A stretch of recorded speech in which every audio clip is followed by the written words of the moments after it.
Hello friends, RM study 99 के YouTube channel में एक बार आप सभी का फिर से स्वागत है।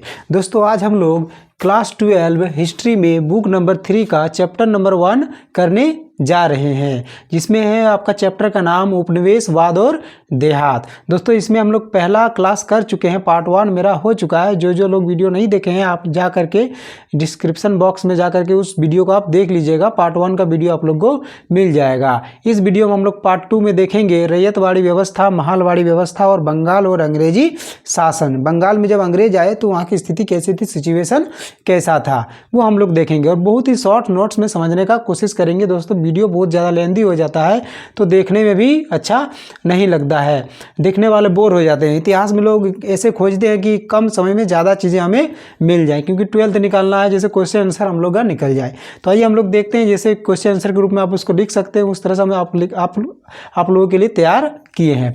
तो आइए देखते हैं। दोस्तों, जैसा कि हम आप लोगों को बताए थे, जब अंग्रेज यहाँ पे आए थे तो उन्होंने यहाँ पे 3 व्यवस्थाएं लागू की थी। कितनी व्यवस्थाएं? 3 व्यवस्थाएं लागू की थी। कौन सी?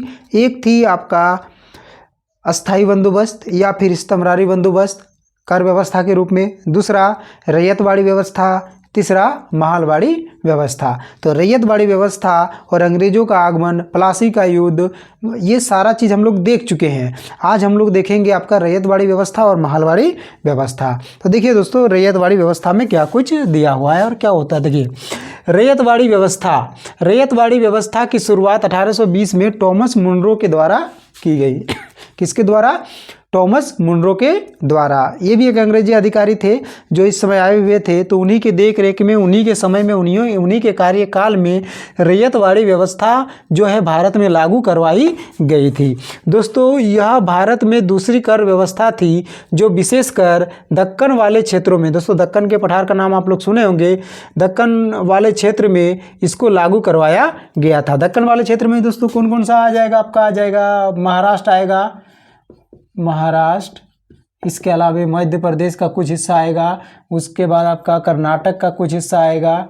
तो इस तरह से 3-4 राज्य जो है वहाँ पे शामिल हो जाते हैं आपके दक्कन वाले पठार में। तो इस वाले क्षेत्र में इन्होंने ये व्यवस्था लागू करवाई थी। कौन सी व्यवस्था? रैयतवाड़ी व्यवस्था।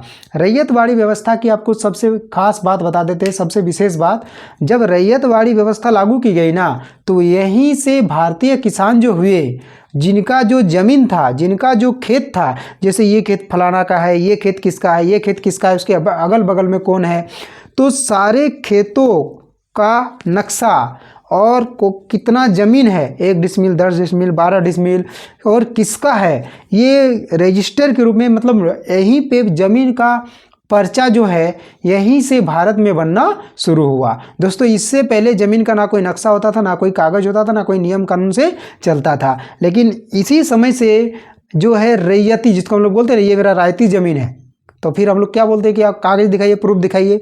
तो हम लोग कौन सा कागज़ दिखाते हैं? वही उस ज़माने में जो लिखा गया कागज़ होता है कि ये मेरा ज़मीन है, जो अंग्रेज़ों ने बनवाया था व्यवस्था को, उसी कागज़ को हम लोग दिखाते हैं। और वही कागज़ वर्तमान समय में अपडेट करते करते करते करते हम लोग पहुँचे हैं। और इससे पहले इस तरह की व्यवस्थाएँ नहीं थी।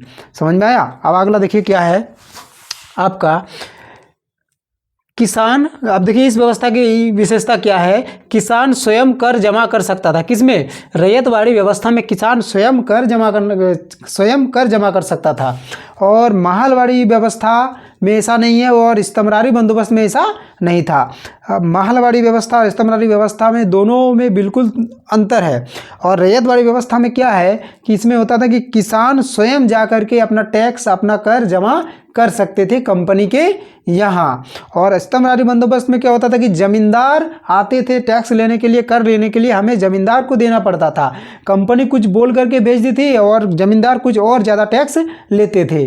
तो इस व्यवस्था में बहुत ज़्यादा गड़बड़ी हो गई थी इस्तमरारी बंदोबस्त में, जिसके कारण उन्होंने इस व्यवस्था को सुधारते हुए जो अगला वाला क्षेत्र जहाँ पे अंग्रेजों ने कब्जा किया, उस वाले क्षेत्र में इन्होंने रैयतवाड़ी व्यवस्था लागू करवा दी।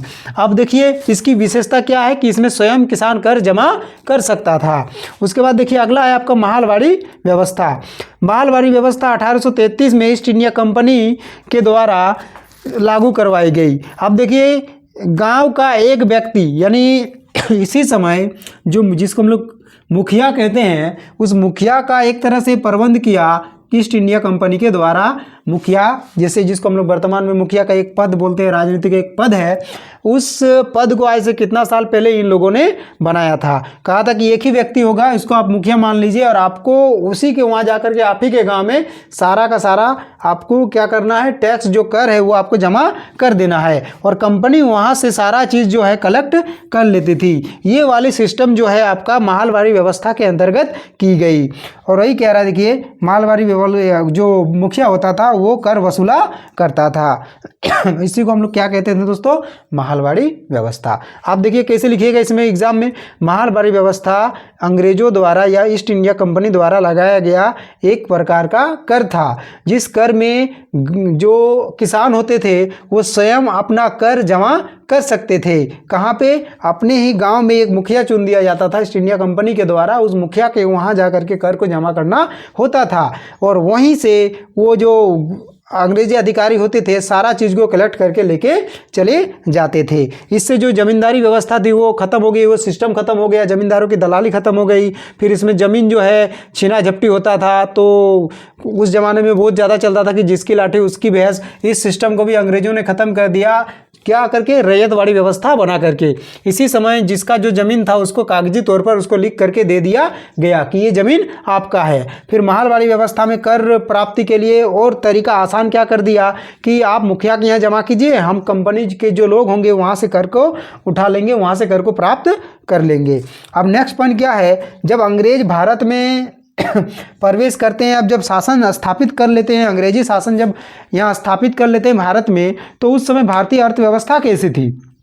तो उस समय भारतीय अर्थव्यवस्था दोस्तों, भारत में 85% लोग गांवों से जुड़े होते थे और 85% लोग कृषि किया करते थे। कितना परसेंट, 85% कृषि होने के बावजूद भी उस ज़माने में लोगों को भूखमरी झेलना पड़ता था। कृषि खराब हो जाती थी, फसल का उत्पादन अच्छा नहीं होता था। कारण क्या था कि हमारे पास उस तरह की टेक्नोलॉजी, उस तरह की तकनीक उस समय नहीं थी और सबसे ज़रूरी चीज़ जो इंग्लैंड में औद्योगिक क्रांति आई थी, जो उत्तम बीज आ चुका था, वो बीज हमारे पास नहीं था। तो उस तरह की बीजों की भी कमी थी, जिसके कारण जो है खेती तो बहुत सारे लोग करते थे लेकिन उत्पादन कम होता था, उसकी तुलना में उत्पादन कम होता था। लेकिन अभी देखिए कभी कम ही लोग खेती करते, लगभग बहुत ही कम लोग खेती करते हैं। हम खुद गांव से बिलोंग करते हैं तो देखते हैं मेरा गांव में कितना लोग खेती करते हैं, उसके बावजूद मार्केट में सारी चीज़ें अवेलेबल हो जाती है। कारण क्या है कि जितनी भी मात्रा में किया जा रहा है, जिस जगह पे किया जा रहा है, उत्पादन अच्छा खासा हो रहा है। तो इस व्यवस्था में जब अंग्रेज यहाँ आए तो उन्होंने देखा कि 85% लोग तो खेती कर रहे हैं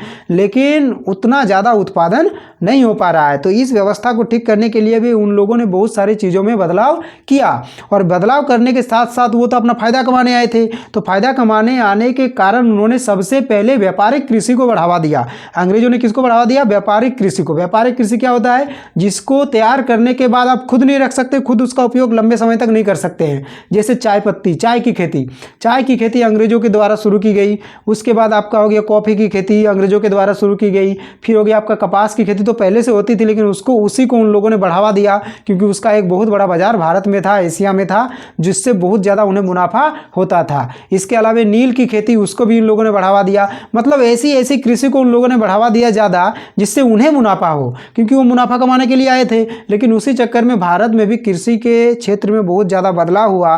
कृषि के जैसे उत्तम बीज आए, जैसे हरित क्रांति आने के बाद तो बहुत सारी चीज़ों में बदलाव हुआ।